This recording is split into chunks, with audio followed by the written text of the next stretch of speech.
Buenos días, queridos hermanos y hermanas, compañeros de trabajo.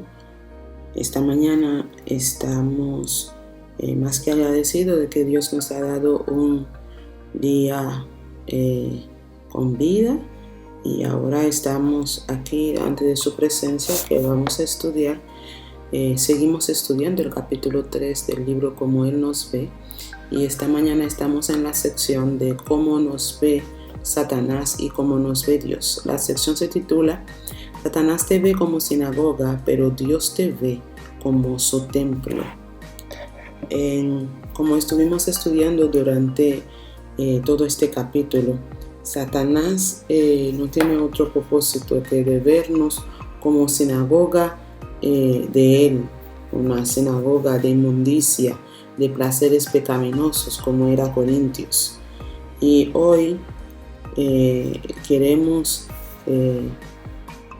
hacer énfasis de que a pesar de que Él pueda vernos así, Dios nos ve de manera diferente. Dios ve que nosotros somos su templo y Él quiere vivir en medio nuestro. Cuenta la historia de Dwight L. Moody. Dwight una vez escuchó que alguien dijo que la gente todavía no ha visto lo que Dios puede hacer con alguien que se consagra completamente a Él. Y cuando Dwight escuchó eso, él le tomó la palabra y empezó a consagrarse completamente al Señor. Y cuenta la historia que un día en su iglesia había una decisión que había que tomar y los dirigentes se reunieron para tomar esa decisión. Y mientras ellos discutían, no llegaban a un punto y uno de las personas que estaban ahí en esa reunión pidió que llamaran a Moody para saber lo que él piensa de eso. Entonces, cuando fueron y cuando iban a llamar a Moody, otro de los dirigentes dijo, ¿y entonces acaso Moody tiene el monopolio del Espíritu Santo? Y otro de los dirigentes contestó, no, nadie cree que él tiene el control del Espíritu Santo, el monopolio del Espíritu Santo. Pero sí, una cosa sí que creemos, que el Espíritu Santo tiene control completamente de él. Te pregunto en esta mañana, ¿tiene el Espíritu el control completo de tu vida? ¿No le gustaría que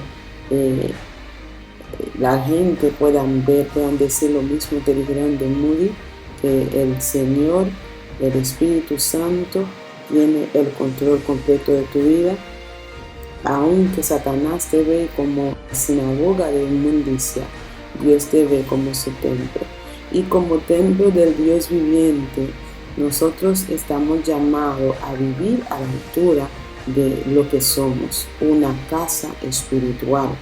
Y debemos empeñarnos a crecer, debemos empeñarnos a ser ese templo del Señor para morada de Él en el Espíritu. Que Dios nos ayude en esta mañana, que podamos poner esto en práctica. Y para eso vamos a orar pidiéndole al Señor que haga esto mismo. Señor y Dios, gracias te damos por esta mañana.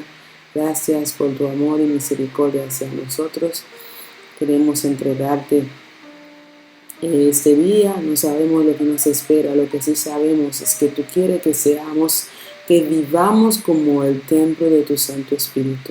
Esté tú con nosotros, guíanos en todo momento y ayúdanos a hacer tu voluntad. Señor, queremos ser tu templo. Queremos que tú nos llames tu sinagoga, donde tú vivas y hagas el cambio necesario. Hagas todo el trabajo que se necesita hacer para que seamos vasija útil para el mundo.